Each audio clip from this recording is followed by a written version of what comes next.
ಕತೆ ಹೆಸರು ಶಿವನ ನಂದಿ. ಕೈಲಾಸದಲ್ಲಿ ಶಿವ ಪಾರ್ವತಿ ಇರ್ತಾರೆ. ಶಿವನಿಗೆ ಇಷ್ಟವಾದ ವಾಹನ ನಂದಿ. ಶಿವ ಎಲ್ಲಿಗಾದ್ರೂ ಹೋಗ್ಬೇಕಾದ್ರೆ ಅದ್ರ ಮೇಲೇನೆ ಕುಂತ್ಕೊಂಡು ಹೋಗೋದು ಬರೋದು ಮಾಡ್ತಿರುತ್ತೆ. ಒಂದ್ ದಿವಸ ಕೈಲಾಸಕ್ಕೆ ರಾಕ್ಷಸರು ಬರ್ತಾರೆ. ಶಿವ ನಂದಿನ ಕರಿಯಷ್ಟ್ರಲ್ಲಿ ನಂದಿ ಓಡಿ ಹೊರಟೋಗುತ್ತೆ ರಾಕ್ಷಸನ ಓಡ್ಸಕ್ಕೆ. ಆಗ ಶಿವನ್ಗೆ ನಂದಿ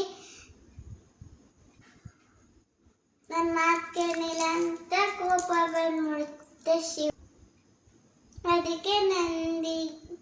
ಅದಕ್ಕೆ ಶಿವ ನಂದಿಗೆ ಶಾಪ ಕೊಟ್ಬಿಡುತ್ತೆ.